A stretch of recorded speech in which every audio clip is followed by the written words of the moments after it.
What's going on, everybody? Darman 101 here. I'm down in my cellar, if you may call it, my basement, and I wanted to show you guys my ghetto makeshift stereo system I have down here.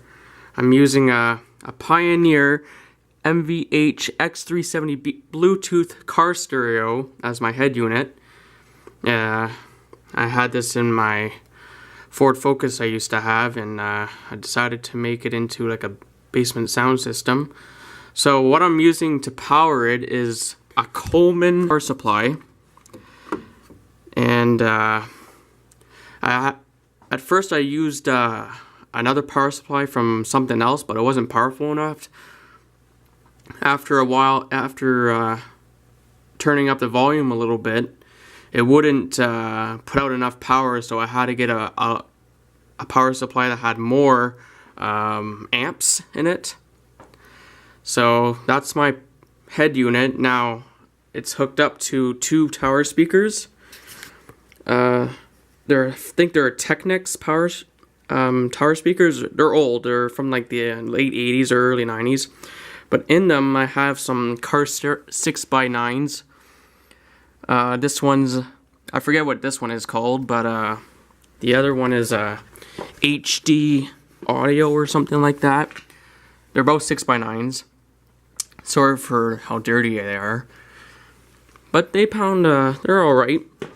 I forget how much the wattage on them, but they're pretty decent.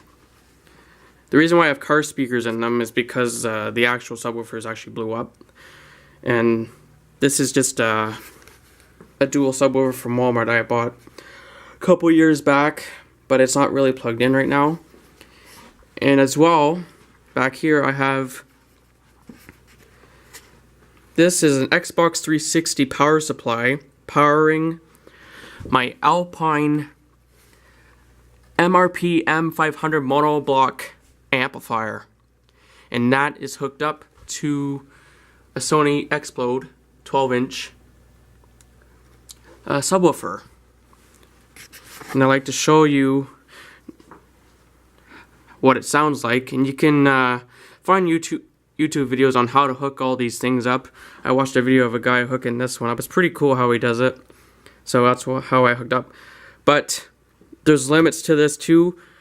It only puts out 16 amps, and my subwoofer can put out almost 3 times that, so I can't use the full power of my subwoofer with that power supply, so I'd have to buy at least a 40 amp power supply to get the full range of my subwoofer. So I'll show you what it sounds like. Just give me a second here. I'll give you the sound of both with and without the subwoofer. This is without the subwoofer on.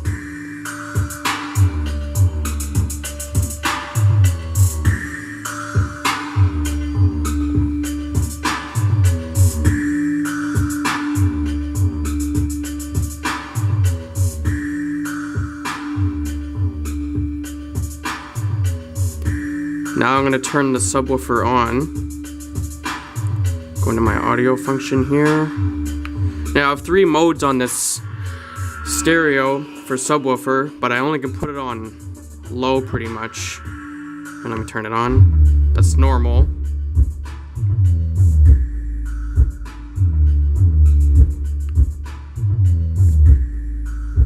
And that's with loudness off. I have 3 loudness levels, and it's wild if I turn it on.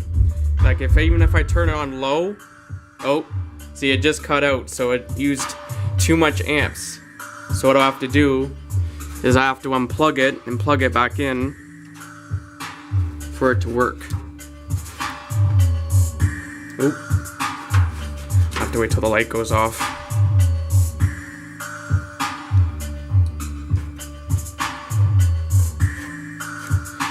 And that's why I say it's kind of ghetto, because it is kind of ghetto. So I have to turn it on pretty low for it to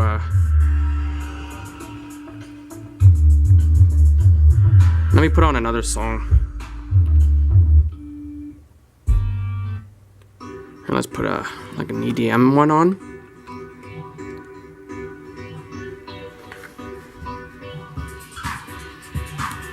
not as much bass in it.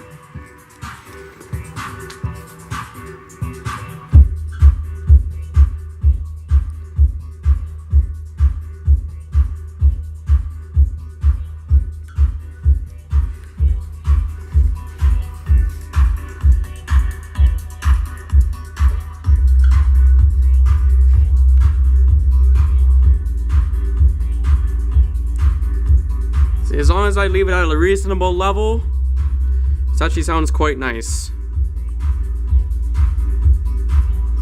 But I'm the kind of guy that loves bass, so... Oh, this thing just pounds if I had proper equipment hooked up to it, proper power supplies.